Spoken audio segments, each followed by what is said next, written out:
Young billionaire falls for a mature woman on the dance floor. What he did shocked her.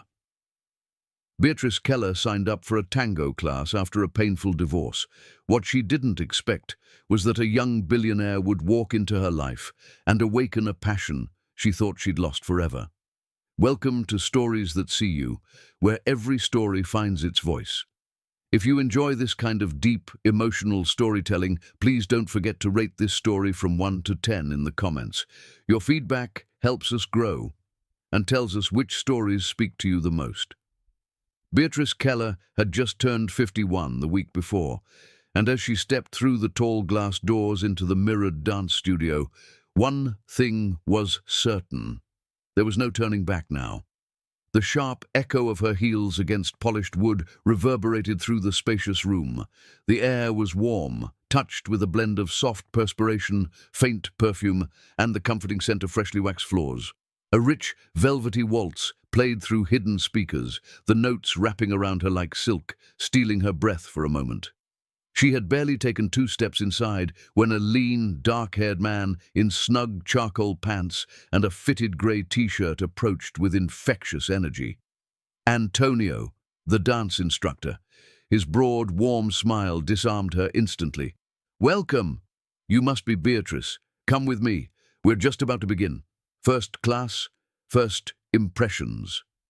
Before she could hesitate, Antonio had gently taken her hand and was leading her toward a small circle of newcomers, chatting and nervously smiling among themselves.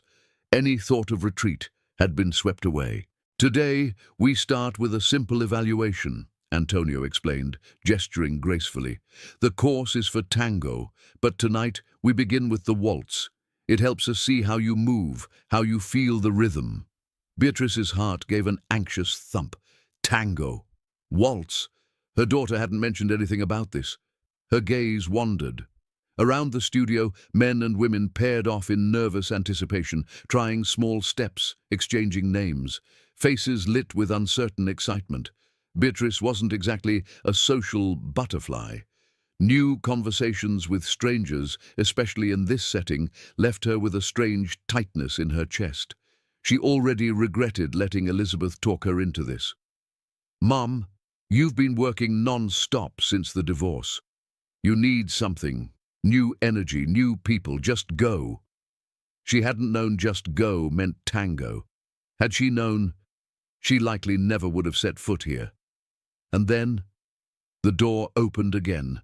The air shifted. A presence, calm, deliberate, undeniable. A tall man entered, dressed in a dark, tailored shirt that molded to his broad frame, matching trousers falling with elegant precision. His movements were silent, yet each step seemed to press against the polished floor with authority. His gaze moved with intention, straight toward Antonio.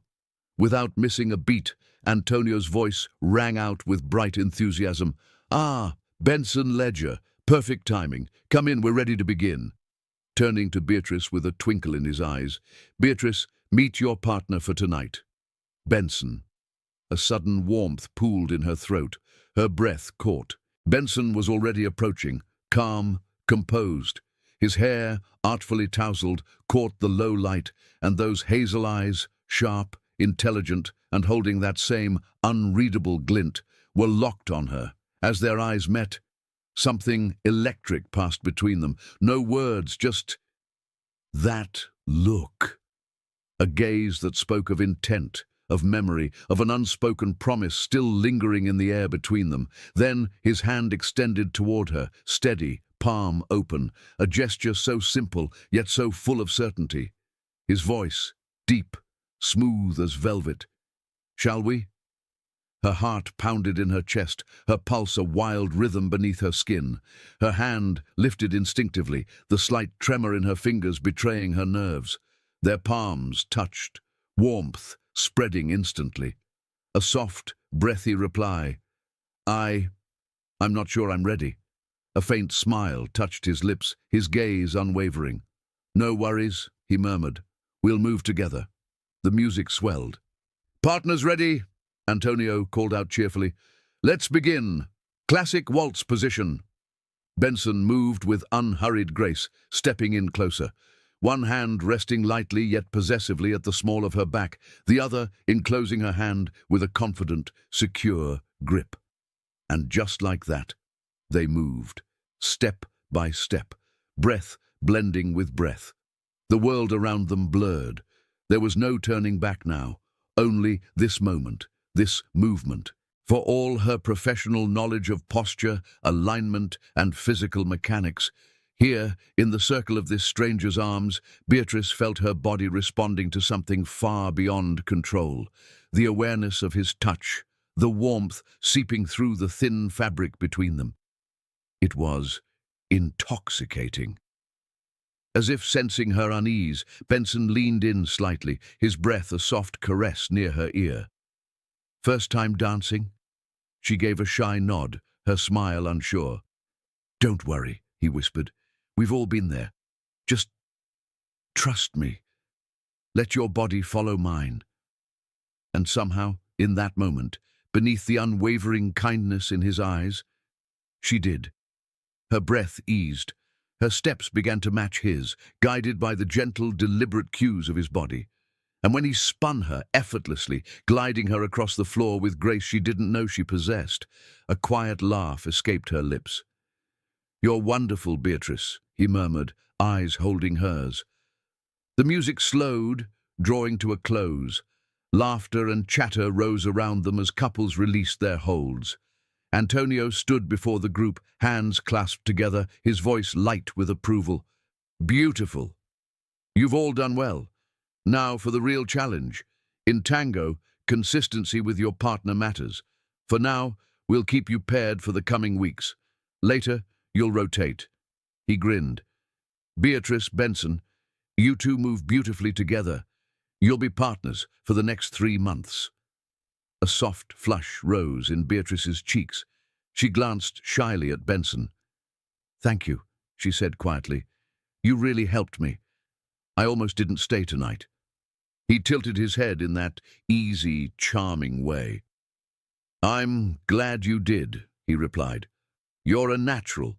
That was a lovely waltz." Then Antonio's voice again. 10-minute break. Get to know each other. We start tango basics next." Benson turned, eyes warm with amusement. "You're better than you think," he said softly, leaning in just enough to close the space between them. Her pulse fluttered. "Tell me," she asked playfully, "what makes a good tango dancer?" His gaze gleamed. Awareness, control, a bit of passion, a touch of grace, and the willingness to surrender. Beatrice swallowed, her breath catching for a second. "I thought this was your first tango lesson." "It is," he chuckled, "but I like to be prepared." "And you?" he asked gently. "What brought you here, Beatrice?" With a soft sigh, she rolled her eyes. "My daughter. Birthday gift. I didn't even know this was tango until tonight." He laughed. "Smart girl. She knew exactly what you needed."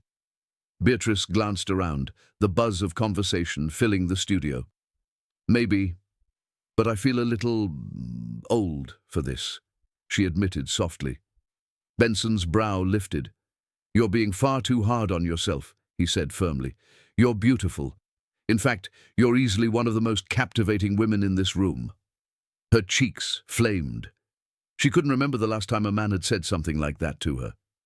"You're very kind. I just turned 51 last week."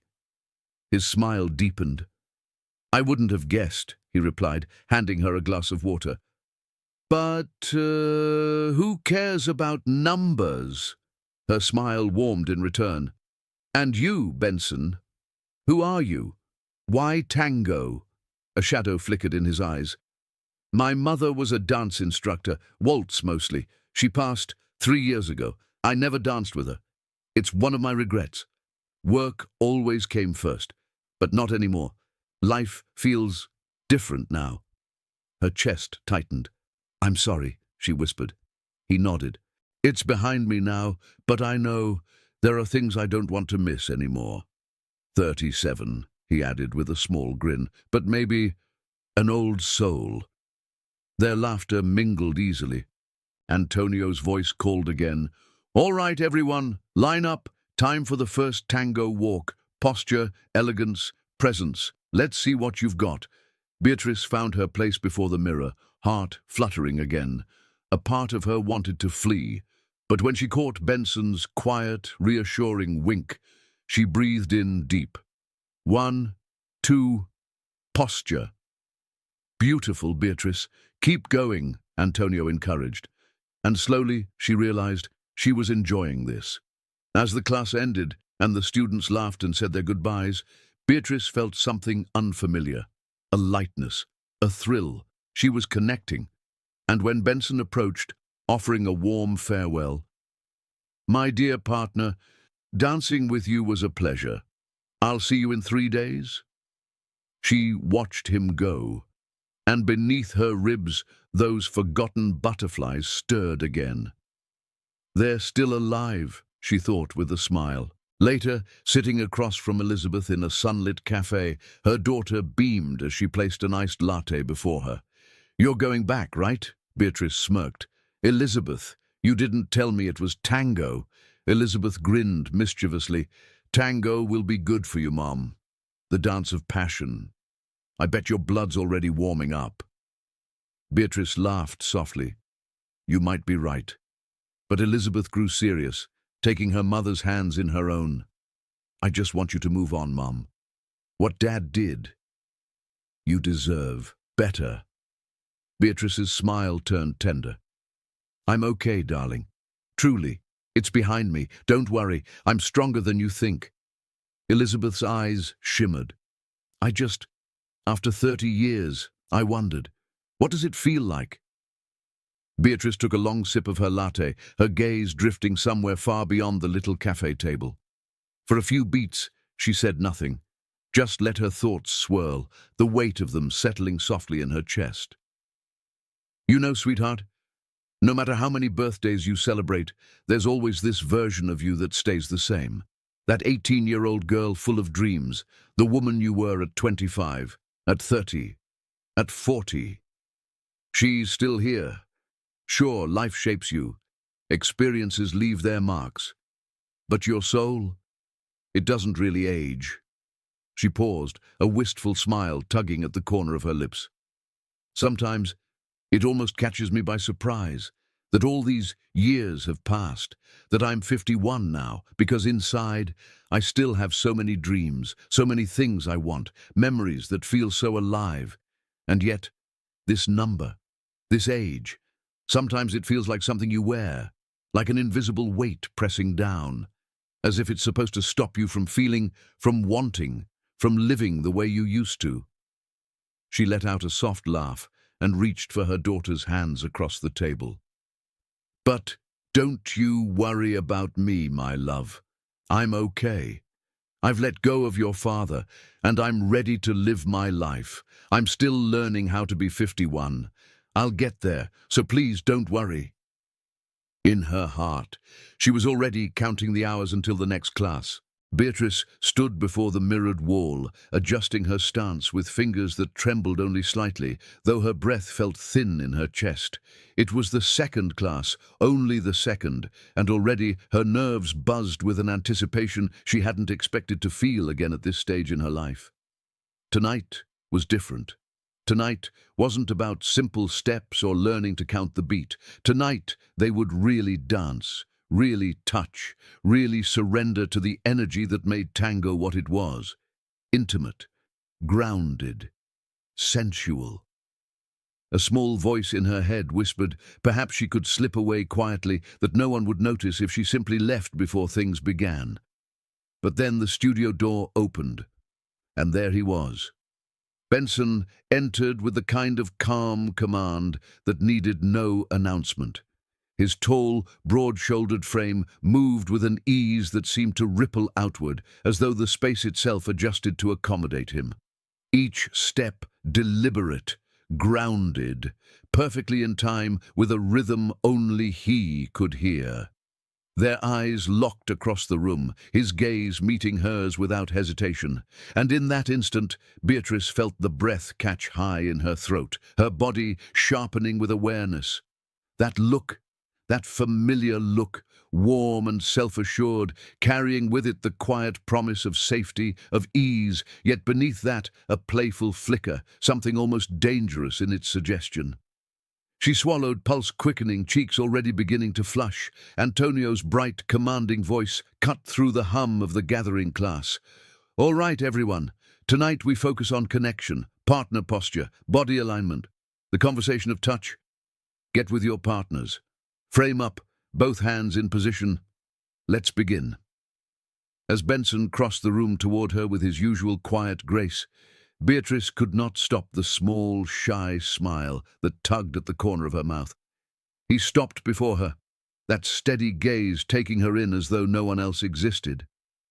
"Are you ready?" he asked softly, the richness of his voice sliding over her like silk. Her mouth was dry, but she managed a nod. "With you here, I think I'm ready enough." His smile deepened, warm, knowing. With a smooth gesture, he opened his arms. "Then come, tonight we truly dance." As his hand slid firmly but gently across her back, resting just below her shoulder blade, an unexpected heat bloomed beneath his touch, flowing down through her spine and lower still. His other hand enveloped hers, large, sure, a touch that offered leadership without the need for force. The distance between them was deliberate, respectful, yet in the charged space of a breath's width, the pull between them was undeniable, a hum that seemed to reverberate in the air. Antonio's voice rose again. "Do not be afraid to feel your partner's presence. Tango is not about steps, it is about trust, about reading the body before words. If you are tense, your partner will feel it immediately." "Oh, he is feeling it," Beatrice thought, her mind spinning as her pulse thudded harder. Her palms grew damp in his grasp, the warmth of his body so close, so powerfully present, drawing her in and testing every ounce of her composure. And yet, Benson's touch was steady, grounding, as though he could sense her nerves and held her with a kind of unspoken assurance. He leaned in, voice dropping to a murmur just for her. "Your heart is racing. I can feel it." A soft, breathy laugh escaped before she could stop it. "Well, I'm hoping there's a grace period for beginners." His eyes gleamed, a subtle smile curling his lips. "Of course, which only means your partner must be even more attentive." And then, without further hesitation, he began to lead her into the first steps. Benson's movements were fluid, purposeful, each shift of weight a silent instruction. Beatrice, though aware of every trembling nerve in her body, let herself follow, trying to listen, not with her mind, but with her body, with her breath. Their feet moved, tentative at first, one slight brush resulting in a light laugh shared between them. "Would that count as a win?" she asked, looking up through lashes still heavy with nerves. "Absolutely," Benson replied without missing a beat. "If we're laughing, we're already dancing."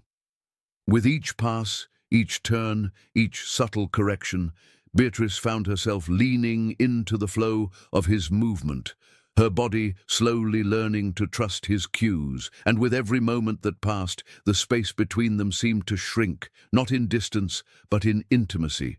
She could feel it, rising, a tension that wasn't discomfort but awareness, an undeniable hum beneath her skin.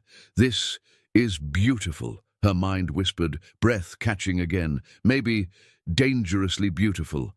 Antonio's voice rang out once more, firm but encouraging. "Now, closer, not from the shoulders, engage from the hips. Feel your partner's breath on your cheek. This is where tango truly begins." Her stomach twisted, the flush creeping higher along her neck. As Benson adjusted their posture, his hand guiding her gently in, closer, heart to heart.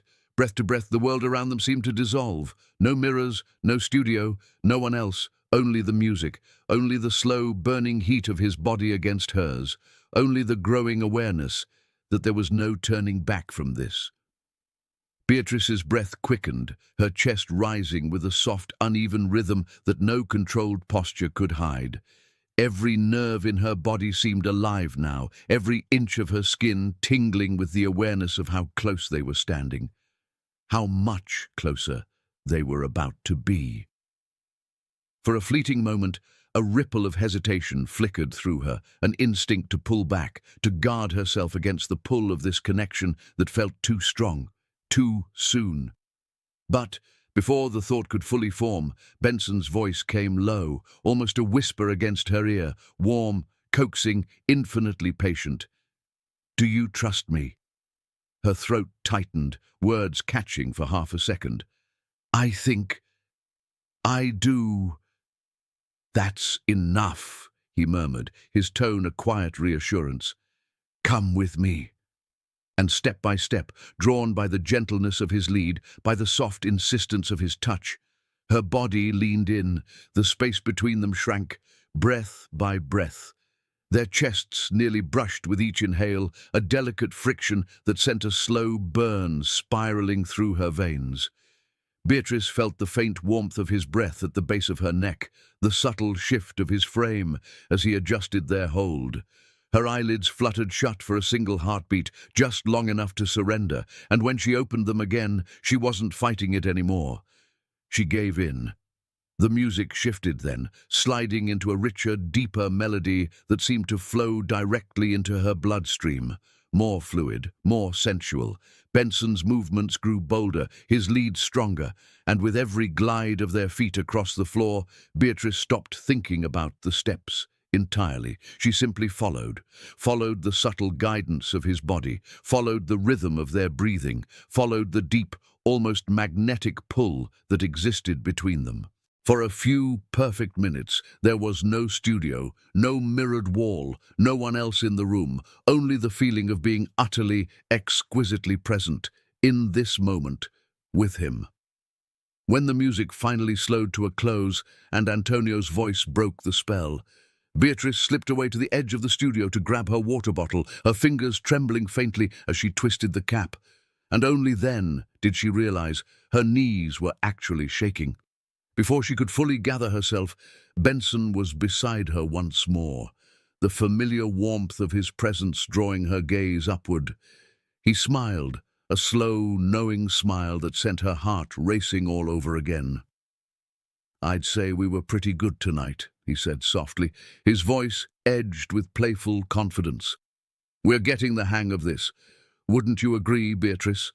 She dipped her head slightly, breath still uneven, unable to hide the flush of warmth creeping up her neck. "Tonight was fun, and yes, I think we make a good pair." Benson's eyes sparkled. "That's the magic of the dance," he replied, voice a shade lower, "though I think we should work on that last hold again sometime." Before she could second-guess herself, the words slipped out. An instinct more than a decision. Absolutely.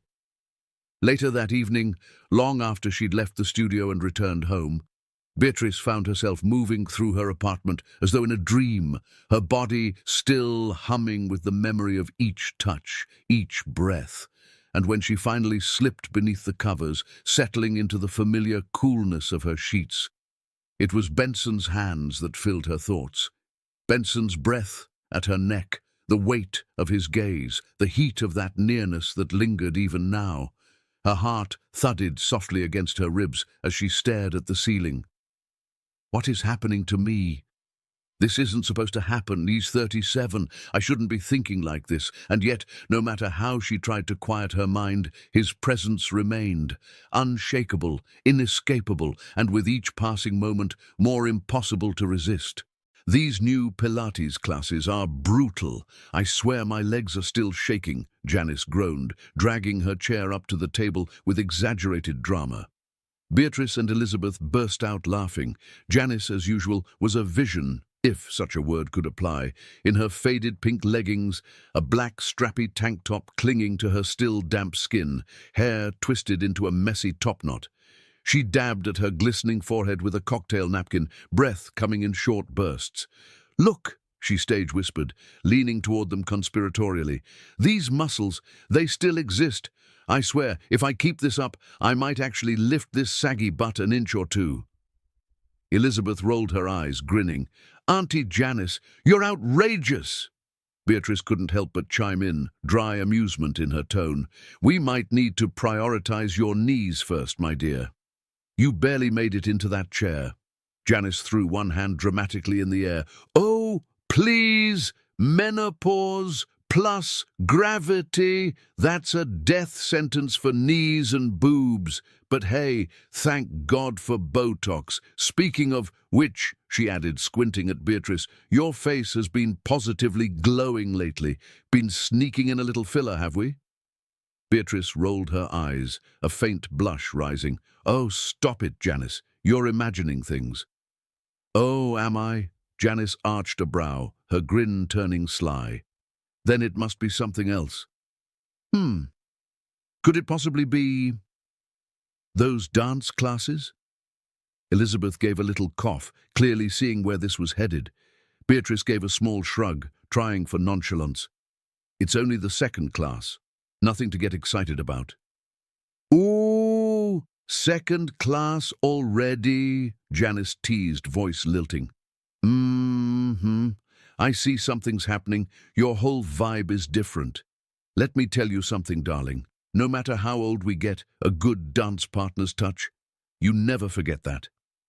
Beatrice wavered between laughter and blushing furiously. Elizabeth was smirking now, eyes twinkling with mischief. But Janice wasn't done, not even close. "And tango? Come on, it's pure romantic movie stuff. If your partner's handsome, listens to you, and smells good on top of it, honey, that's practically foreplay." Beatrice laughed, shaking her head. "Okay, Janice, enough." But Janice leaned in, eyes gleaming. "We don't even know his name yet. What's your partner's name?" Beatrice hesitated, then murmured quietly, "Benson." "Benson!" Janice gasped, eyes wide with glee. "Ooh, that's dangerous. I can feel it already. Girls, mark my words, this is going somewhere. And thank God, too. I mean, we need some real-life romance. These Netflix movies just aren't cutting it anymore. I want the real thing."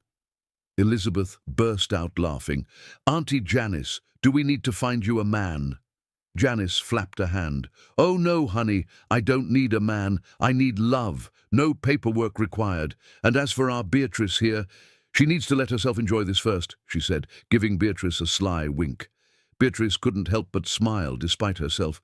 Deep down, a tiny part of her knew Janice wasn't wrong. "Benson is very young," she said softly, a hint of a smile playing at her lips. Though even as the words left her mouth, she wasn't quite sure why she'd said them out loud. Janice leaned in, eyes sparkling with curiosity.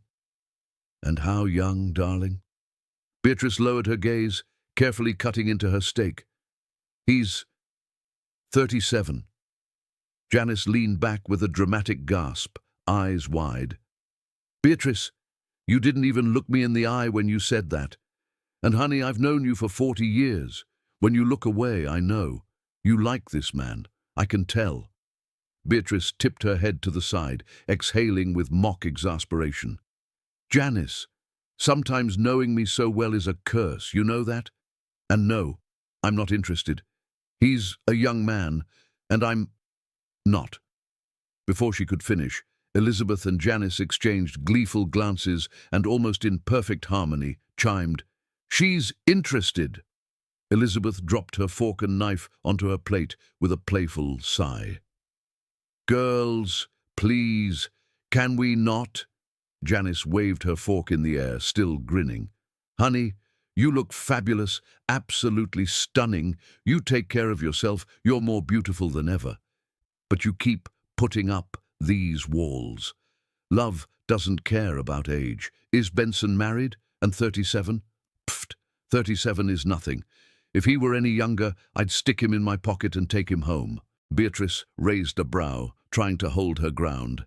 "We are talking about men, Janice. Even at 90, they're still boys, always looking for the next shiny new toy. I've closed that chapter. I'm focusing on myself now, my work, my travels, my fitness. That's enough for me. And maybe, one day, grandchildren would be nice." At that, Elizabeth nearly choked on her water, coughing and laughing. Mum, I'm not getting married anytime soon. Can you shelve the grandchild talk until you're at least 70? I am not ready to make you the hottest grandma in town just yet. Janice nodded solemnly. Absolutely, sweetheart. Marriage is crazy anyway. Look at me. 2 husbands later. Tested and confirmed. Lover, yes. Husband, no thank you. Beatrice laughed, shaking her head. Girls, let's save this conversation for next week's physio night at the club. You're both coming with me, right? I do not want to be the only one flying solo that night.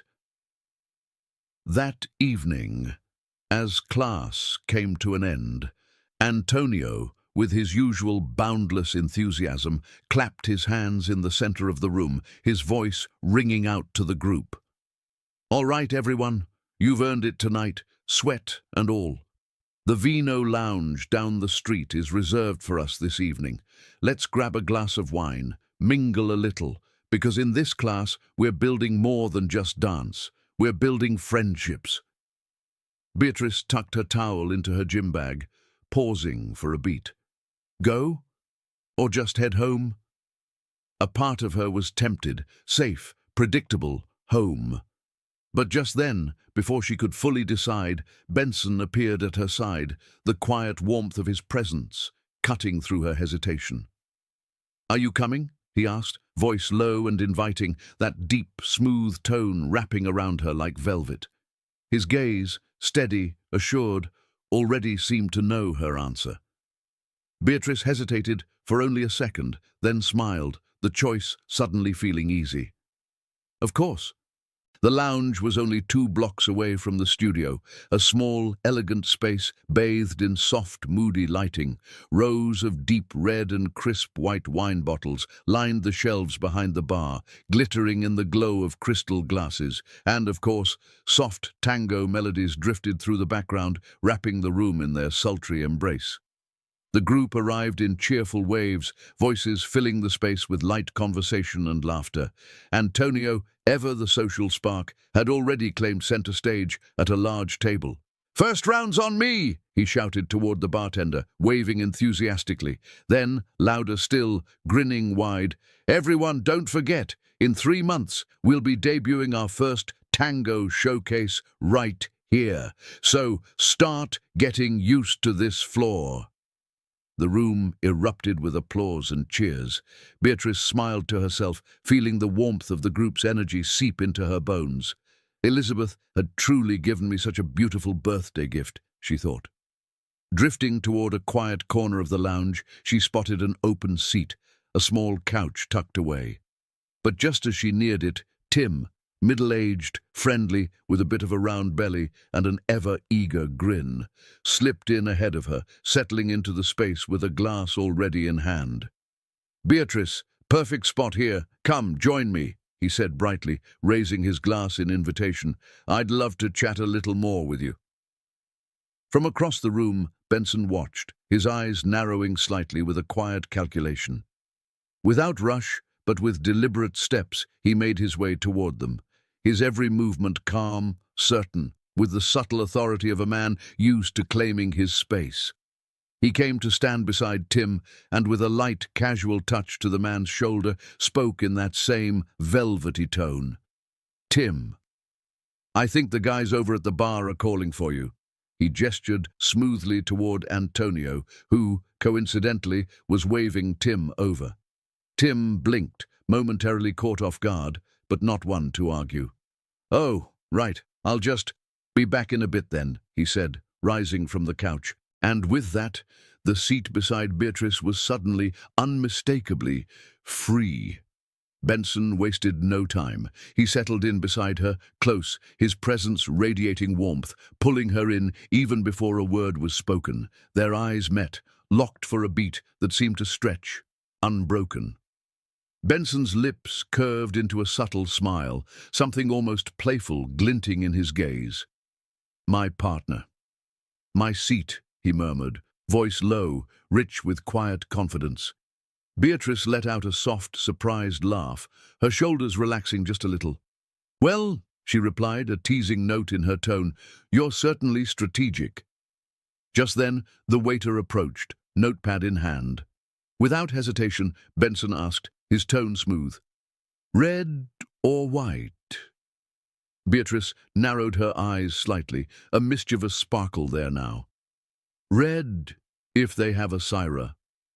Excellent choice, Benson replied, already signaling to the waiter. 2 Syrah, please. Their glasses arrived swiftly, the deep crimson wine gleaming under the soft amber glow of the lounge lights. As Beatrice took her first sip, she could feel the tension between them easing, subtly but surely, like a ribbon slowly unwinding. The low hum of jazz floated in the background, soft piano notes weaving around them, blending with the quiet clink of glasses and the gentle murmur of voices.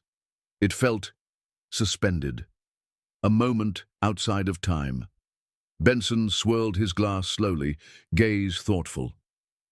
Dance classes, he began, voice velvety and introspective. Sometimes they reveal more than you expect. Beatrice tilted her head, eyes flicking toward him. How do you mean? For a brief second, Benson seemed to consider, eyes glimmering with something deeper than casual charm. It's the connection, he said quietly. Body, breath, emotion, that subtle language between two people, especially with someone you can truly be present with. And then, softer still, voice dipping just enough to graze something inside her. With you, I feel that ease. Beatrice's pulse quickened, a flutter stirring beneath her ribs. She held her glass, a touch steadier now, voice gentle as she replied, I understand. To be honest, I feel lucky you're my partner. Benson's smile deepened, a low chuckle rumbling in his chest. Well, I'd say I'm definitely a better partner than Tim. Wouldn't you agree? A soft laugh escaped her lips, her cheeks coloring faintly. You're terrible, Benson. She reached up, brushing a few stray strands of her freshly cut hair from her cheek, trying, unsuccessfully, to disguise the flush that now crept all the way to her chest. And then she felt him lean in, his breath warm against her ear, his voice a gentle murmur that sent a thrill down her spine. Your new haircut suits you perfectly, Beatrice. It makes you look vibrant, even more alluring. She could feel the heat rising in her face. God, she was blushing like a schoolgirl. Oh, you're very kind, Benson. Most men wouldn't even notice such a thing. I notice everything, Benson replied softly, that teasing smile tugging at the corner of his lips. Especially when it's a beautiful woman I'm dancing with 3 nights a week. God, stop, Beatrice thought, her pulse quickening. If he keeps this up, I'm going to turn as red as a tomato in about 5 seconds. But Benson was already continuing, voice dipping lower. My business is women. Beatrice blinked, brow arching in surprise. I'm sorry, what do you mean? He gave a soft laugh. I mean, my work is in cosmetics, skincare, hair products, fragrance on the side. Maybe that's why I tend to notice details more quickly than most men. Let's call it professional conditioning. Conditioning? Beatrice laughed, her cheeks warming again. I think most women would find that pretty refreshing, not a flaw. Why would you call it a defect? Benson tilted his head, chuckling lightly. Don't get me wrong. It's not that I dislike attention. But when your world is full of models, influencers, women who live to be seen, it gets exhausting. I've been in that world since I was young. What matters to me now is a woman's mind, how she makes me feel. And frankly, very few women in my orbit can hold the kind of conversation I want. That's why maybe I called it a defect. Beatrice found herself absent-mindedly tracing the stem of her wine glass with her fingers, her voice softer now. I see. And which company do you run? Benson replied so casually, as if mentioning the corner drugstore. Arsena Cosmetics. At that, Beatrice nearly choked on her sip of wine, eyes widening.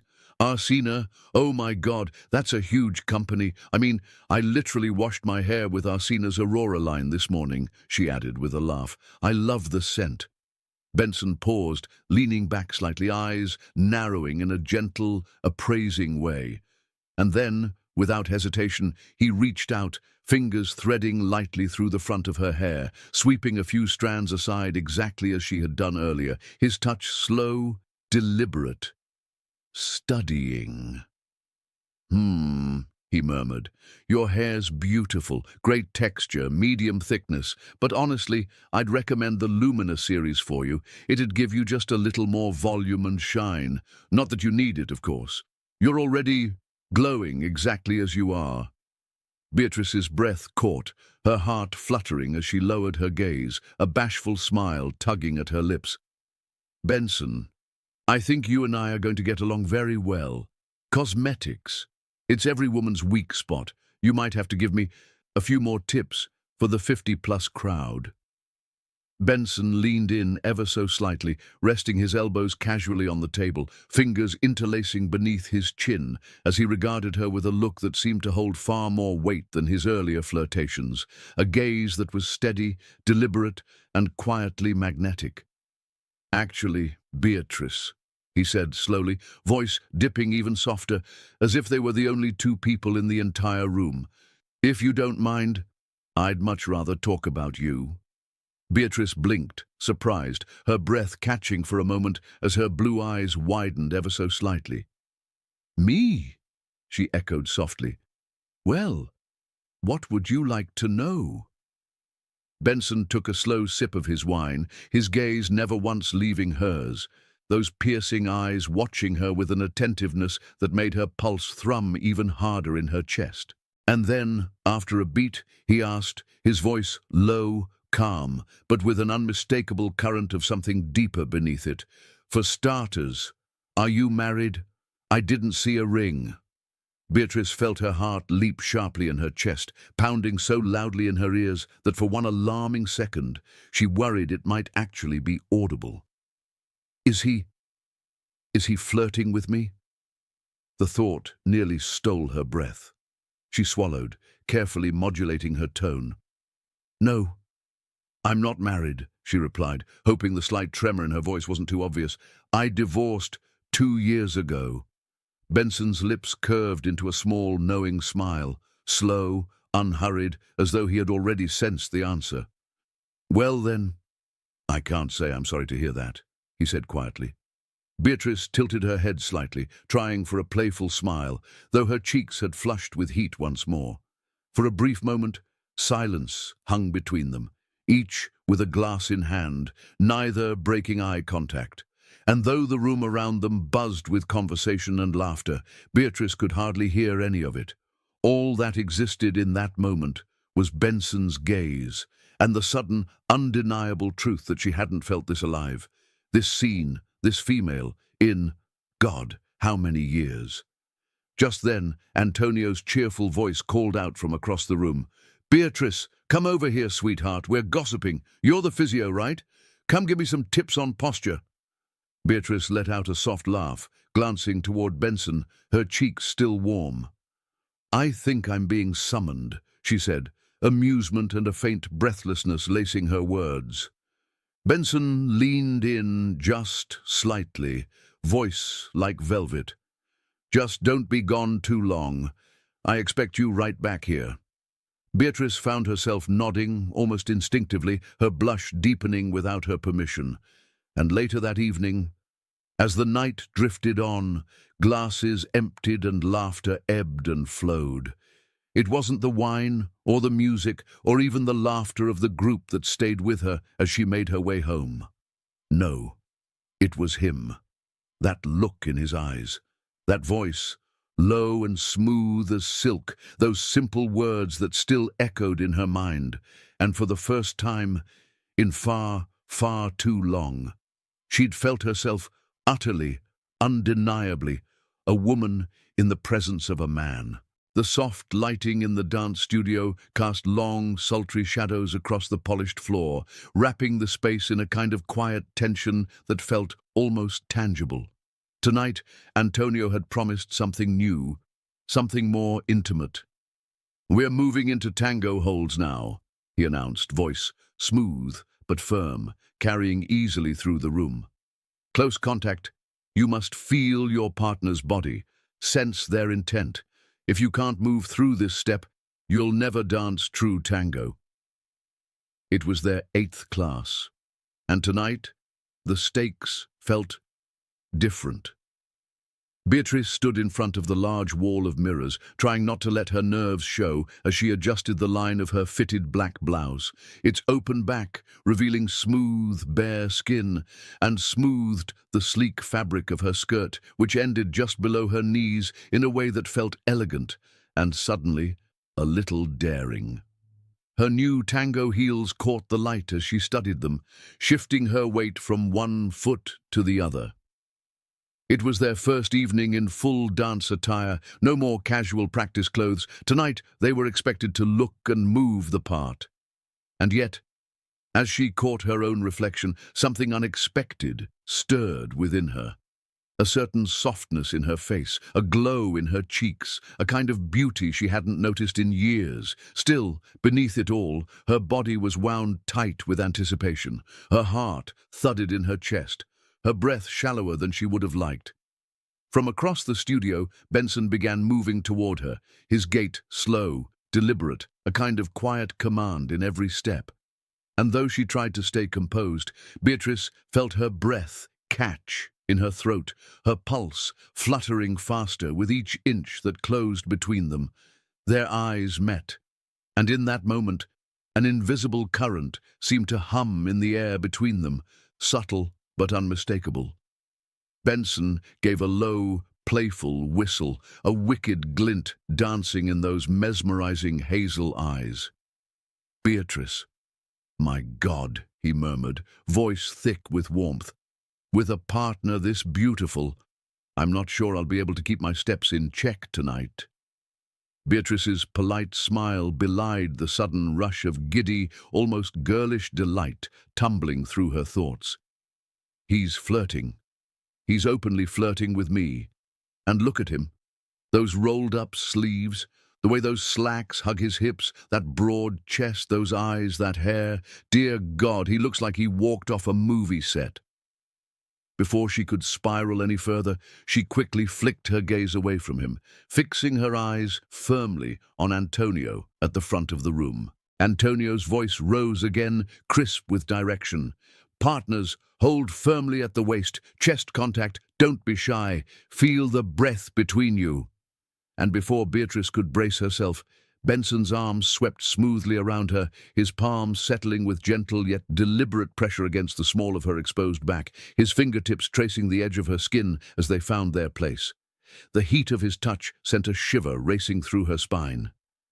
"Ready to set the floor on fire tonight, Beatrice?" Benson whispered close to her ear, the words brushing against her senses like silk.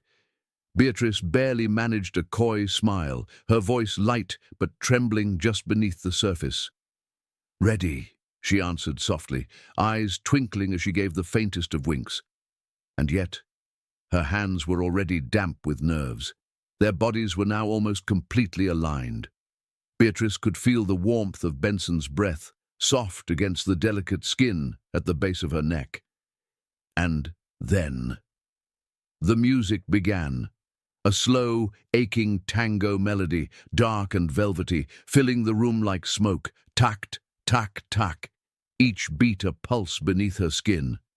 Benson leaned forward ever so slightly, the deep timbre of his voice, a mere whisper in her ear. "Come a little closer, Beatrice. You're holding too much distance." Her heart pounded wildly inside her chest, each throb echoing through her veins. "If I get any closer, I might just melt right here," she thought breathlessly, half dizzy with the notion. It had been years since any man other than her ex-husband had touched her like this. And now, Benson's touch, the heady pull of the tango, it was all too deliciously dangerous.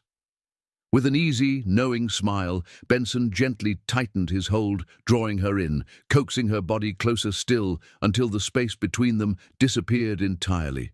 Beatrice felt everything now.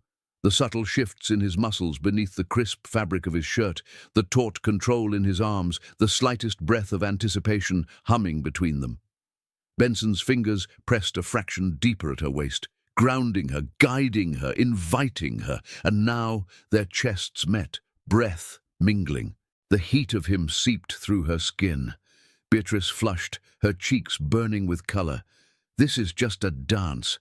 It's only a dance," she scolded herself, yet the way Benson's warmth enveloped her, the quiet gravity of his presence, the velvet softness of his voice. It had already sunk beneath her skin. Across the room, Antonio's voice rang out again, bright and insistent. "Watch your hip line. Keep that core connection strong.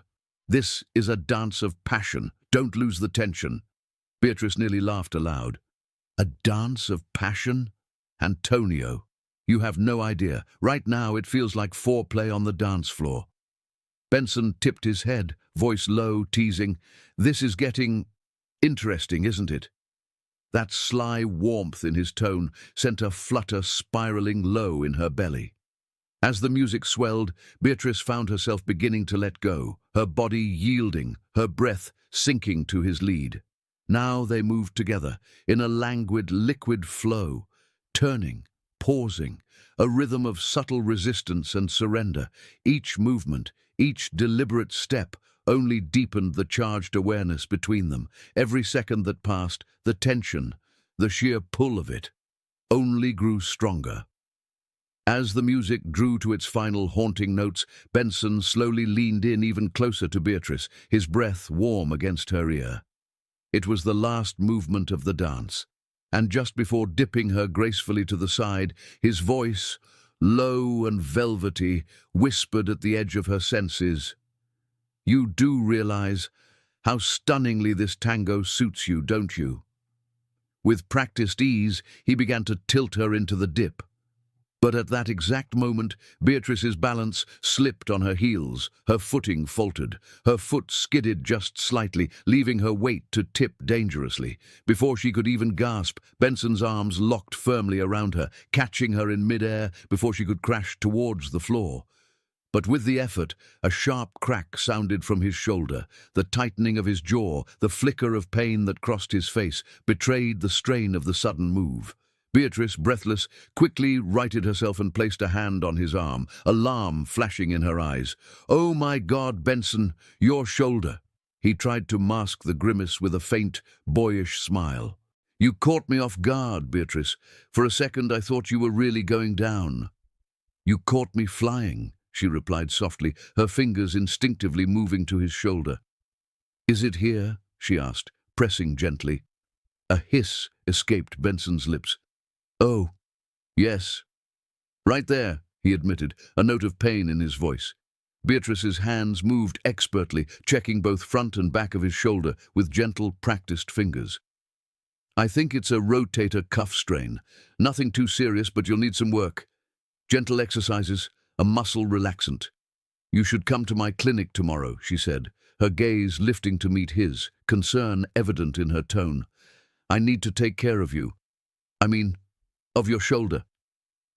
The pain in Benson's expression softened into a teasing smile, his eyes gleaming with that familiar spark.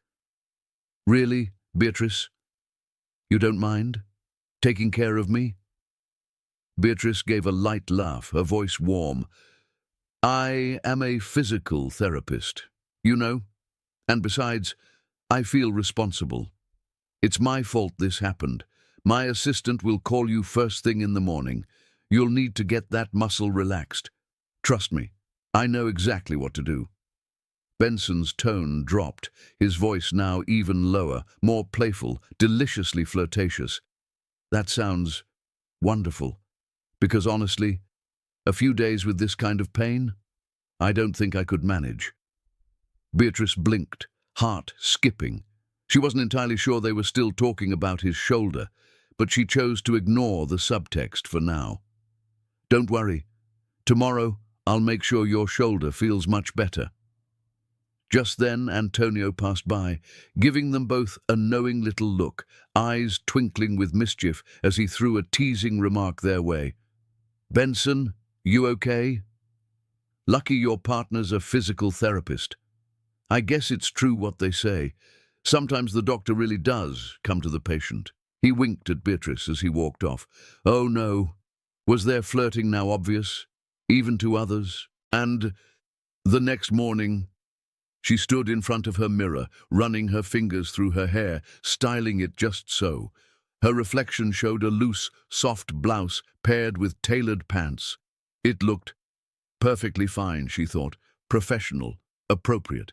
And yet, her eyes kept drifting back to the black dress, hanging just inside the closet door, subtly fitted, with a modest but noticeable V neckline, simple and sporty, but against her hair and skin, striking, unexpectedly striking.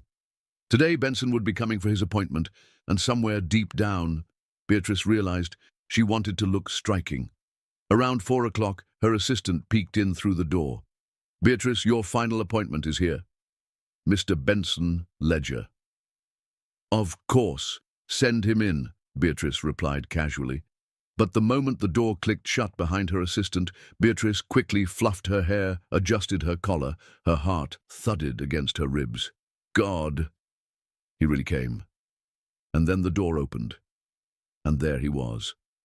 Benson walked in with an easy, radiant smile that somehow seemed to light up the entire room. He wore a simple white t-shirt and relaxed fit pants, casual, effortless. His hair a touch more tousled today, the shadow of his stubble just a bit darker, more defined. "Beatrice," he said softly, that warm voice curling in the air between them. "Seeing you anywhere other than the dance floor?" He gave a slow shake of his head, a playful gleam in his eyes. "Strange?" she asked with a smile, trying to sound light. He tilted his head slightly, a knowing look in his gaze. "No, I like it." "All right," she said, her voice more steady than she felt, gesturing toward the exam table. "Lie down. And take off your shirt, Benson." His lips twitched as he bit down softly on his lower lip, fingers moving to lift his shirt, his gaze never leaving hers. Beatrice caught herself just as she raised her hand to her lips. Too obvious, too flirtatious. She dropped her hand back down quickly, heart now racing harder. Now he lay before her, shirtless, his bronzed skin, the lean cut of muscle along his arms and shoulders. And those eyes, those damned eyes, still locked onto hers, unwavering. Her fingers, professional, practiced, reached for his shoulder, soft at first, then pressing more firmly, searching through the muscle along the joint. But even with years of experience, Beatrice realized she'd never struggled this much to keep her composure with a patient. "Come on, Beatrice. Stay professional," she told herself silently. "This is just a patient. Stay focused."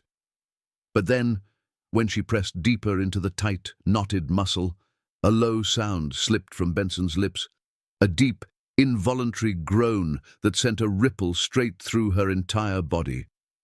"I've found it," Beatrice murmured with a little laugh, her voice betraying a nervous kind of warmth she wasn't quite prepared for. Pouring a small amount of oil into her hand, she began to gently, deliberately work her fingers into the tense muscles of Benson's shoulder. "You're pretty locked up here. I need to loosen this up, relax you a little." Benson's voice came low, rich with playful undertones. "Well, that sounds absolutely delightful," he murmured. Beatrice tried to suppress a smile, biting down the flutter that sparked in her chest, but as her fingers continued their careful, rhythmic movements across the bare skin of his shoulder, something deeper stirred inside her. These little flirtations, the butterflies in her stomach, the way these dance classes had left her feeling so unexpectedly alive again. And Benson, God, Benson, so warm, so disarming. Where was all this going? She drew a slow breath and spoke, her tone gentle but pointed as her hands continued moving. "Benson, doesn't your girlfriend mind you coming to all these tango classes?" At that, Benson lifted his head slightly, his gaze locking onto hers with the faintest amused glint. "No, Beatrice," he said softly, a chuckle in his tone. "I don't have a girlfriend." Beatrice blinked, the words catching her slightly off guard. "That's surprising," she admitted, her voice quiet, almost hesitant. "You're young and very attractive. I would think there'd be plenty of women around you." Slowly, deliberately, Benson pushed himself upright, his torso shifting beneath her touch, though her hands still remained on his shoulder. For a few beats, he simply looked at her, eyes steady, voice quieter now, more serious. "No, Beatrice, there's no one. But I do think—" He paused, eyes deepening. "I've been making it quite clear that there is someone I want in my life." Beatrice swallowed, her gaze flickering uncertainly. Her fingers instinctively began to pull away. But Benson caught her hand in his touch warm, deliberate, and slowly. He guided her palm over the steady thrum of his heart. "Doctor," he said softly, a teasing, velvety edge to his voice, "do you think you might be able to treat this as well?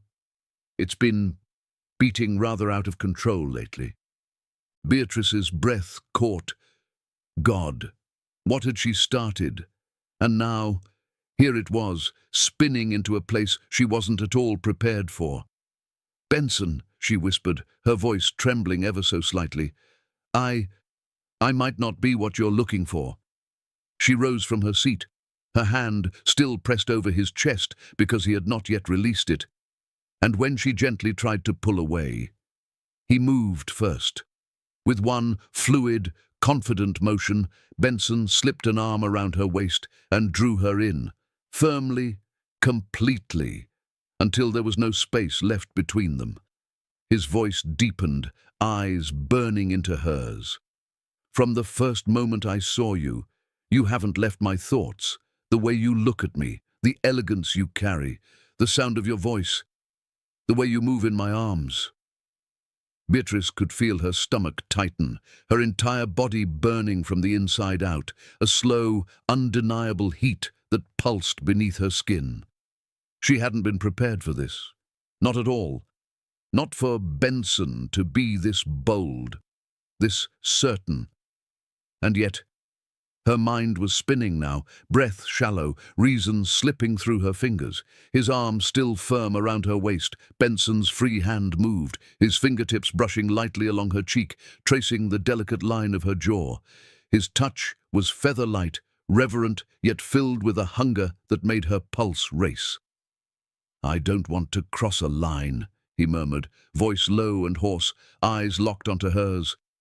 "But I can't help it. I've fallen for you, and this is no longer something I can control, Beatrice." Her breath hitched, chest rising too fast. Am I dreaming? She wanted to pinch herself, to prove she was awake. Because moments like this only happened in romantic films, in faraway fantasies, not here, not in her own clinic, with him. "Benson, Her voice broke softly, her gaze flickering to his mouth. "I find you incredibly attractive. I can't deny that, but, you know." Benson wasn't listening to her words anymore. His gaze had dipped, smoldering with an intensity that made her knees weaken, his eyes fixed on her parted lips. And before she could finish, before her heart could catch up, his mouth was on hers, the heat of his bare chest beneath her trembling hands, the powerful press of his body against hers, legs shifting, locking, right here in her own treatment room. They were kissing, desperately, hungrily, as though they'd been holding this back for lifetimes. His hands slid up her back, one hand splaying wide across her spine, the other tilting her chin to deepen the kiss. Fingers pressing into the curve of her lower back, drawing a breathy moan from her lips she couldn't contain. And the kiss, oh, the kiss, deepened further, drowning them both in a spiraling wave of want. There was no room for thought anymore, no space for hesitation, only this moment, this burning, breathless now. Finally, after endless, dizzying seconds, Benson eased back just enough to rest his forehead against hers. Both of them gasping for breath, their hearts pounding so hard it felt deafening between them. In a voice that trembled with barely held restraint, he whispered, "I can't keep my hands off you, Beatrice." She let her eyes drift closed, her lips parted, her chest shuddering with each breath. Her head was spinning, her body thrumming. Slowly, she pulled back just enough to meet his eyes, her own gaze clouded with desire, confusion, and fear. When she finally spoke, her voice was low, husky, barely a breath. "Benson, I don't know." She swallowed hard. "There's such an age difference between us." Benson tilted his head slightly, his gaze never leaving hers. When he spoke, his voice was low, calm, yet laced with a deep, unwavering desire. "Age. Is that what you're thinking about?"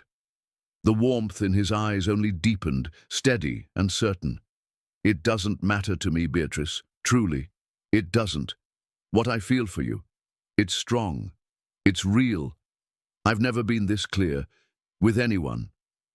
Beatrice's lips trembled. Inside, a storm was raging, her body craving more, aching for the touch, the heat, while her mind fought to hold the reins, tugging at old fears, old walls.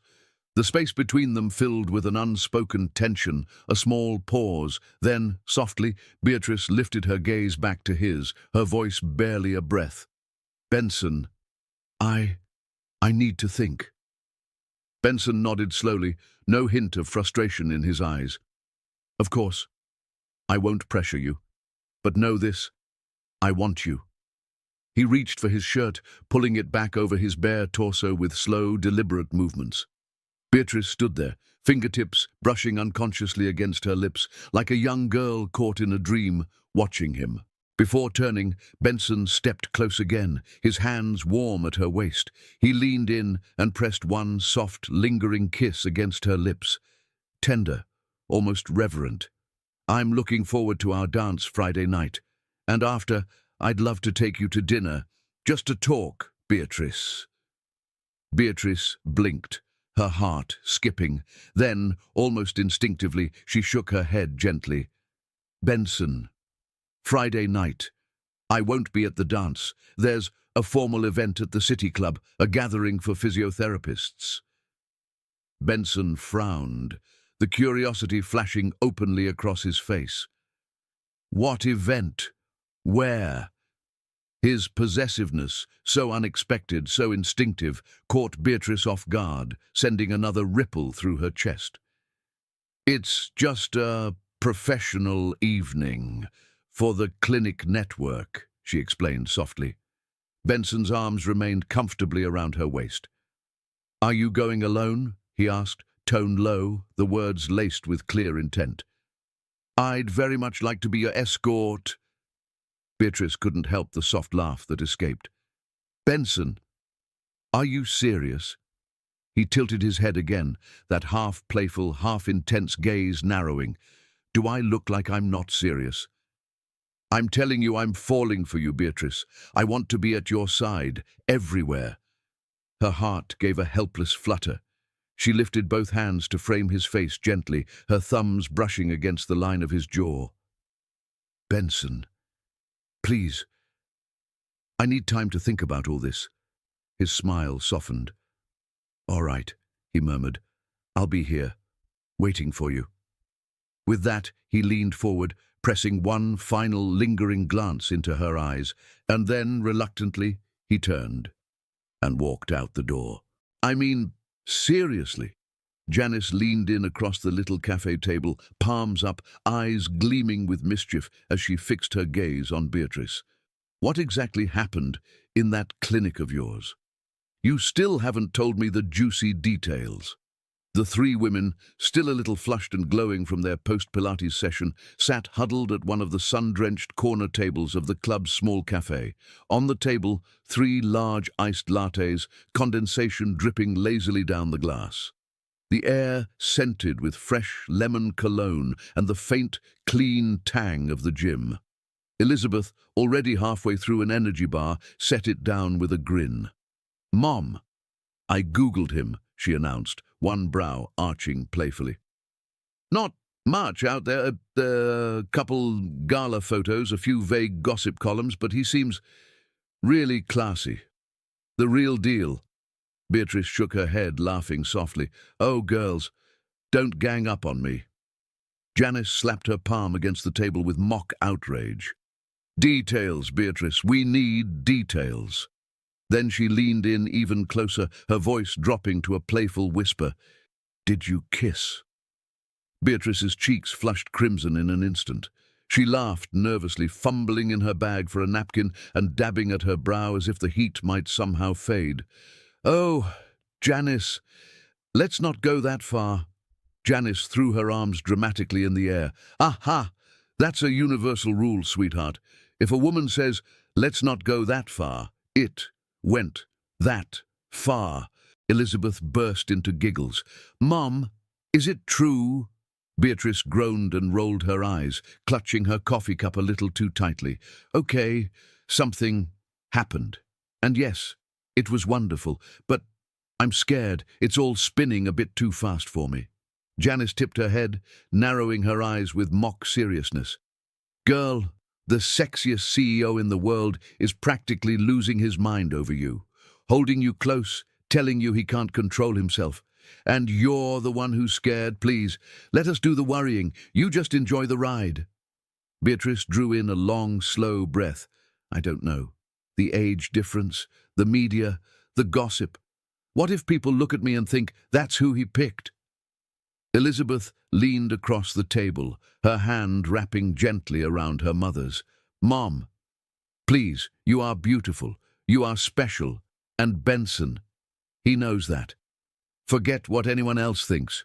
Janice jabbed a finger in the air for emphasis. And, more importantly, you are going to the club event with Benson this Friday night. Beatrice's eyes flew wide, startled. What? No! That would be completely inappropriate, Janice. Janice gave a dramatic eye roll and smacked both palms on the table. Oh, no, it would be perfectly appropriate, and you are going to let him escort you, sweetheart. Elizabeth giggled, her eyes dancing. Honestly, Mom, I think it's a great idea. It'll give you the chance to really get to know him. Just then, Beatrice's phone buzzed softly on the table. The screen lit up. Benson Ledger Janice's eyes went wide. Look, it's happening already. Beatrice's fingers trembled as she unlocked the screen and read the message. Beatrice, I can't stop thinking about you. Please, let me accompany you to the club event on Friday night. It would make me so happy to take you there. Her heart skipped, then raced. The words were so direct, so clear, so unmistakably him. Janice made a grab for the phone. Show me, let me see. Beatrice pulled it back to her chest, blushing furiously. No, that's private. Elizabeth leaned in, giggling. Whoa, so romantic. Janice wagged her finger at her friend, grinning. You are going to text him back right now. One word, yes, no dragging this out. Beatrice's cheeks were burning, her fingers still shaking. She hesitated for just a beat, took a deep breath. Then, slowly, she typed, You're very kind, Benson. All right, you can pick me up at 7:30. See you then. As Beatrice set her phone down on the table, she closed her eyes for a moment.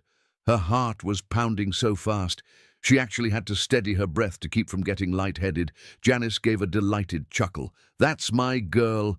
Get ready, babe. We are going to slay this night. Later that evening, Beatrice stood in front of her wardrobe, clutching two dresses in either hand, caught in utter indecision, the red or the black. On her phone screen, Janice's face glowed brightly on video chat, one hand expertly applying mascara, the other waving animatedly at Beatrice. Sweetheart, red, absolutely, no question. Beatrice rolled her eyes, letting out a soft laugh. Janice, too much. Red's a little much. I think the black is elegant, classic. Janice, grinning devilishly, angled the phone to show off her own outfit, a blinding hot pink off-the-shoulder dress that shimmered almost neon through the screen. "Darling, you don't know what too much looks like until you've seen me in this. Come on, honey, be bold." Beatrice clapped a hand over her mouth, laughing. "Oh, Janice, you've always been the bold one, and it works for you. I think I'll stick with black. Go for that movie star vibe. See you there, love." At exactly 7:30 sharp, the doorbell rang. Beatrice's heart practically leapt into her throat. She smoothed her dress one last time, pressed her hands to her sides to keep from fidgeting, and opened the door. And there he stood, Benson, in a perfectly tailored black suit, the crisp white shirt opened just enough at the collar to suggest easy confidence, his tousled hair falling artfully into those smouldering hazel eyes. He looked like he'd stepped off a movie set, and inside her belly the butterflies burst into a frantic storm. Benson's gaze swept over her, slow and heated, drinking her in from head to toe with that signature magnetic intensity. "God, you're stunning, elegant, natural, and so damn sexy," he murmured, his voice low and rich at the doorway. Beatrice's breath caught, her cheeks flushing softly. "Benson, you look incredibly handsome." Without hesitation, Benson extended his arm toward her with an easy, self-assured grin. "Tonight, I'm the luckiest man alive." The moment they stepped through the club's grand entrance, only Beatrice truly knew how wildly her heart was fluttering inside her chest. Benson's arm was steady beneath her hand, strong, warm, reassuring, and even through the fabric of his sleeve, she could feel the heat of him, grounding her. The lighting inside was low, rich with amber tones, flickering across polished wood and gleaming glass. A velvety stream of jazz wove through the hum of soft conversation. As they moved deeper into the room arm in arm, a subtle shift stirred the air around them, heads turning, curious glances following their path. Beatrice caught them, the faint surprise on some faces, a flicker of admiration on others, and a few more intrigued than anything. But beneath it all, what rose inside her was something new. A quiet, thrilling confidence. For the first time in years, maybe ever, she was walking into a room not just as herself, but beside a man who wanted her, who chose her, who looked at her like she was the only woman there. And he was right there, by her side. At a cozy table tucked in the corner, Janice and Elizabeth were already waiting, each holding a gleaming glass of wine. Janice, of course, was impossible to miss. Her hot pink dress practically glowed in the dim light, stealing attention like a neon sign. Spotting them, she immediately called out, loud and unapologetic, "Beatrice! Over here, darling!" Beatrice laughed softly, squeezing Benson's arm. "Come on," she said warmly, her smile genuine.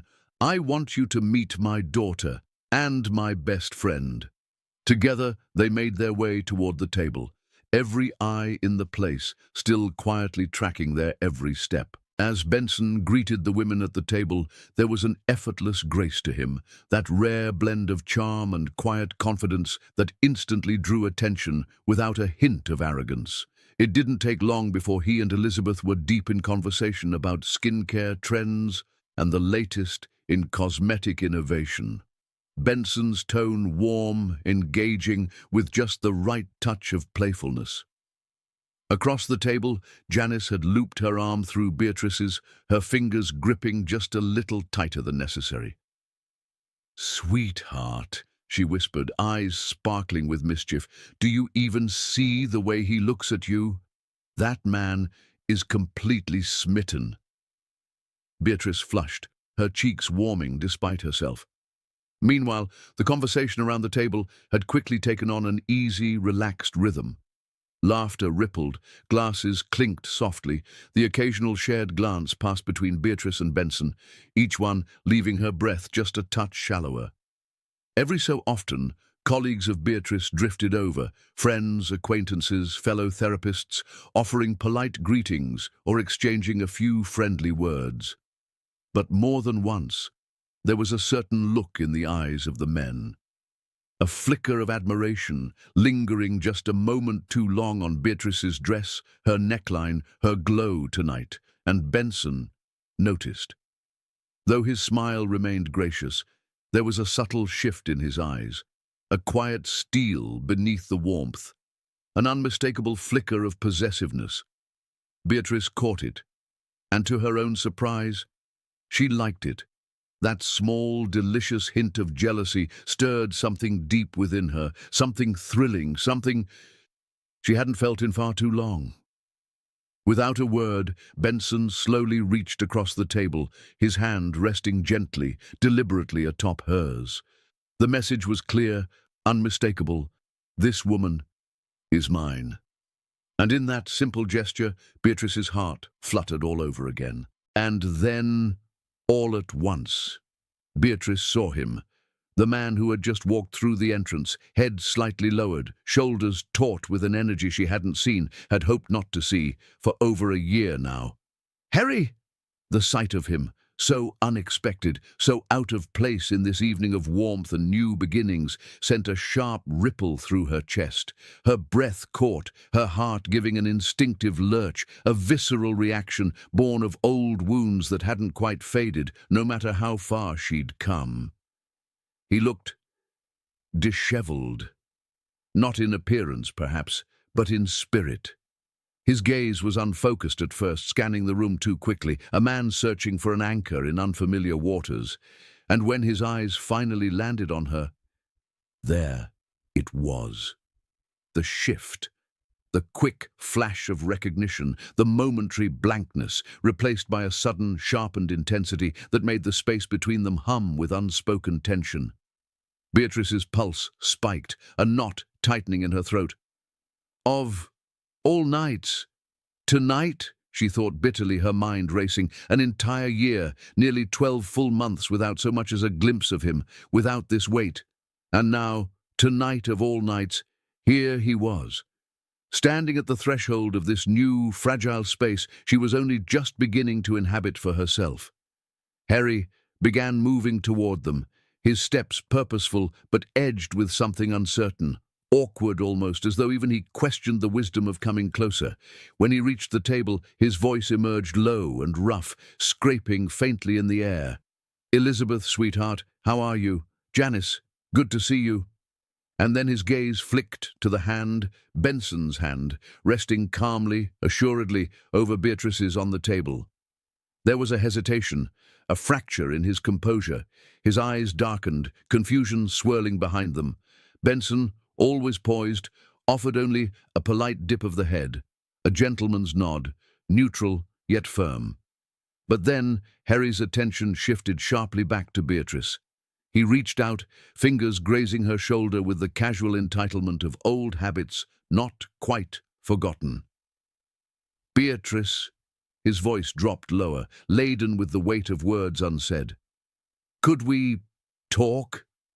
Across the table, Elizabeth's face soured, her tone clipped with unmistakable irritation. "Dad, what are you doing here?" Benson, his eyes gentle but perceptive, turned his gaze toward Beatrice, a look that asked quietly, "If you wish, I'll wait." Beatrice exhaled slowly, pulling strength from deep within. Her chest was tight with the clash of past and present, but her face remained composed, her voice calm and steady, when she finally replied, "Just a moment, Benson. I'll be right back." She offered him a small, almost apologetic smile, then rose gracefully, turning to follow Harry out into the cool night, her heart bracing for what awaited beyond those doors. The moment they stepped out into the night, the cool air hit Beatrice's skin like a blade, sharp, sudden, yet it wasn't the evening chill that sent a shiver through her. No, it was something colder, the cold that had settled deep inside her the instant she'd seen Harry's face again after so long. They stood there, a handful of steps apart.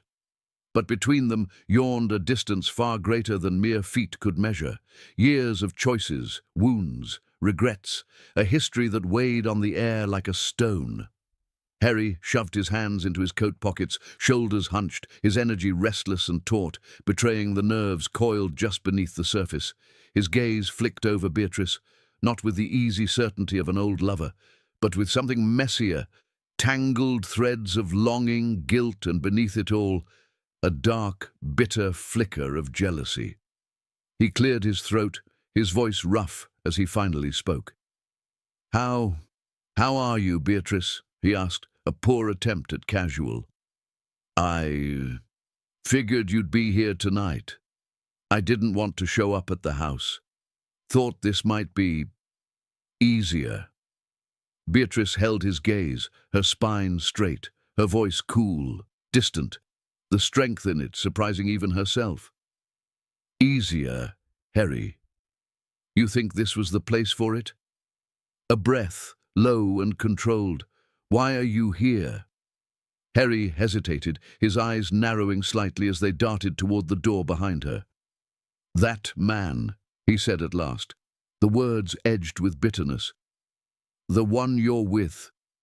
Who is he?" Beatrice let the question settle between them, her chin lifting with calm defiance. "He's a friend," she said evenly. And even as the words left her lips, she marveled somewhere deep inside at the clarity in her own tone, at how far she had come from the woman she'd once been, nervous, unsure, tethered to the expectations of this man before her. Harry's brow tightened, as if trying to read between her words. Then Beatrice asked, quietly but deliberately, "And your wife?" "Gone," Harry answered simply. "We divorced months ago." There was a beat of silence. Harry shifted his weight uneasily. "It was a mistake, Beatrice," he said finally, the words tumbling out raw. "A terrible one. I regret it. All of it. The way I hurt you. The way I destroyed what we had. You know, we spent 28 years together. 28 years. And now I see it. Clear as day. I was wrong." His breath caught. He swallowed hard. "I miss you, Beatrice, more than I can say." For a long moment, Beatrice simply looked at him, her gaze steady, her heart thrumming, not with longing, but with a deep, aching sadness for the man he used to be, and for the chapter of her life that was now firmly closed.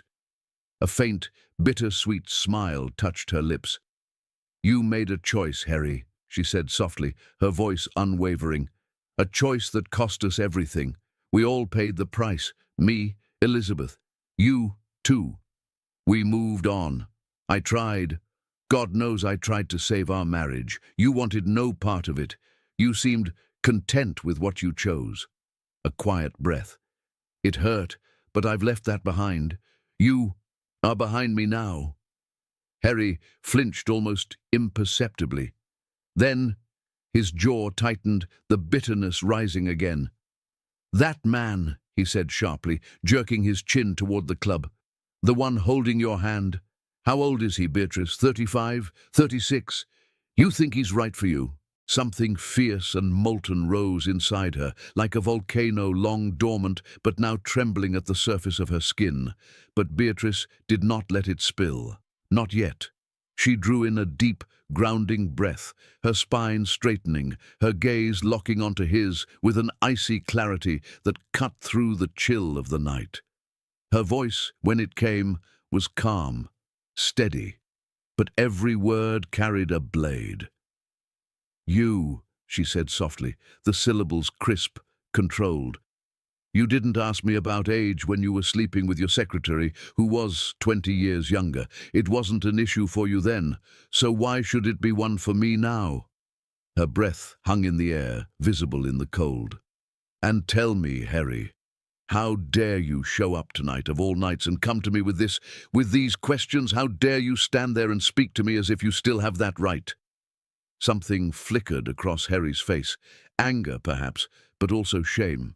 He took a step toward her, the gravel crunching softly beneath his shoes. "We have a past, Beatrice," he said, voice sharp, raw with frustration. "We may be divorced, but that doesn't erase what we were, what we still are. We have a daughter. We shared nearly 30 years. You can't pretend that I don't know you better than anyone else ever could." Beatrice tilted her head, eyes narrowing, lips pressed into a thin line. The fire inside her was burning now, higher, hotter, but her voice stayed cold. "And what exactly am I not, Harry?" she asked, her tone like ice beneath velvet. There was a beat. Then his words came. Harsh, brittle. "You're not the kind of woman who goes running around with younger men," he bit out, bitterness slicing through every word. For a moment, Beatrice's breath caught. Then a sharp, incredulous laugh escaped her lips.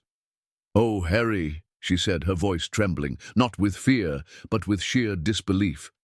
"You come here after 2 years of silence, on this night when I'm finally moving forward, and you manage, in the space of 2 minutes, to apologize, to insult me, and to shame me all in one breath?" She took a step closer now, eyes flashing. "Who exactly do you think you are?" A breath, a beat. Her voice softened, but the steel in it was unmistakable. "My life is mine, Harry. My choices, mine." And now her chin lifted, her heart racing with clarity. "Benson is a man who knows how to make a woman feel valued, seen, respected. He knows how to treat a woman well, something you seem to have forgotten long ago." She drew herself taller, shoulders back. "And I will not have you anywhere near me again, Harry, not like this. We are parents to our daughter, and that is all. We will keep it civil, respectful. But beyond that, this ends here." Without another glance, without another word, Beatrice turned on her heel. And in that moment, every wound, every betrayal, every grief of the past 2 years, she felt them falling away from her shoulders like a heavy cloak she would never wear again. Each step back toward the warmth of the club was lighter, freer. And when she reached their table, her gaze found Benson's at once.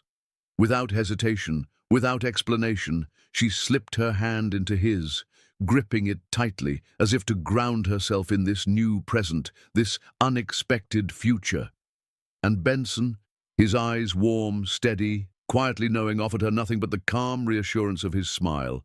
No questions, just presence, just him. And at the end of that night, as the city lights blurred past the window of Benson's sleek black car, as the hush of the streets outside seemed to make the space between them even smaller, even more intimate, the unspoken pull between them had grown almost unbearable.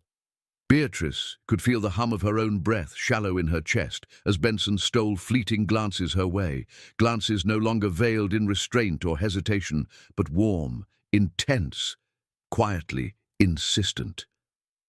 When the car came to a slow stop in front of her building, the silence between them was not empty, but heavy, rich with everything unsaid. Benson remained still for a moment, his hands resting loosely on the steering wheel, but his gaze locked on hers, deeper now, darker, as though reading every unspoken thought, trembling inside her. Then, slowly, without a word, he leaned in, deliberate, unrushed, and brushed a single, tender kiss to her cheek. A gesture, soft, reverent. Beatrice's breath hitched. Her eyes fluttered shut for a beat, her heart pounding as if it might shatter through her chest. And then, without thinking, without caution, a sudden surge of courage or longing or both welled up within her. She turned, just slightly, and her lips sought his. Their mouths met, first in a kiss that was tentative, trembling, as if both still testing the fragile line they were crossing. But within a heartbeat, the kiss deepened, grew urgent, raw. Beatrice's fingers curled instinctively into the soft fabric of his shirt, while Benson's hand slid gently, possessively along her jaw, into her hair, drawing her closer still. The space between them was gone, melted into the heat of the moment, the hunger that neither could nor wanted to deny. And when they reached her apartment, the door had barely clicked shut behind them before Benson pressed her softly but firmly against it, one arm wrapping around her waist with aching reverence, the other cradling her face as though she might shatter from the tenderness in his touch. Their lips fused again, no longer shy, no longer testing, now consuming, insistent, their breath mingling in ragged sighs between hurried, heated kisses. Beatrice's hands, once hesitant, now explored the breadth of his chest, the strength beneath her palms, thrilling and terrifying her in equal measure. Her pulse thundered in her ears as Benson's mouth traveled from her lips to the delicate curve of her neck, each brush of his breath sending waves of heat cascading through her. The soft rustle of fabric filled the room as layers slipped away, piece by piece, until skin met skin in an electric collision of warmth and longing. And in the dim glow of the room, lit only by the city lights filtering through gauzy curtains, their bodies came together, slow and deliberate at first, a reverent dance of rediscovery, of claiming. Every touch, every caress was weighted with all that had been building between them. The ache of years, the hunger of loneliness, the fragile, trembling hope of new desire. And as Benson moved within her, strong and sure yet achingly gentle, Beatrice clung to him, her body arching into his, her breath coming in broken gasps, her heart finally letting go. That night, beneath his hands, beneath his lips, she found again a passion she had thought long lost to time, a part of herself reawakened. And when sleep finally claimed them, tangled together in a tangle of limbs and silk sheets, there was no fear left in her heart, only the warmth of what had been and what could be. 3 months later, on the night of the Grand Tango Gala, the grand hall was packed, every seat filled, every standing space along the walls crowded with eager eyes and quiet murmurs of anticipation. Crystal chandeliers bathed the polished wooden floor in a soft, golden glow, while the air itself seemed to shimmer with the charged excitement of the evening. The music fell silent. A hushed stillness swept through the room, all conversation fading as the spotlight slowly narrowed upon the center of the stage. Then the voice of Antonio, vibrant and playful, echoed warmly across the room. "And now, ladies and gentlemen, our magnificent couple, Beatrice and Benson Ledger." A ripple of applause began to spread through the hall, building, swelling, until it became a tide of cheers. Antonio's voice returned, rich with mischief and affection. "And we're proud to say, thanks to a little tango magic here at our school, this beautiful love story began right on our dance floor. Our tango class is honored tonight to present the dance of our newlywed couple. What you are about to witness is not merely a performance. It is a living portrait of passion and devotion." He let the pause linger, his final words falling with knowing weight. "Remember, tango is the dance of love, of longing, of deep, burning desire."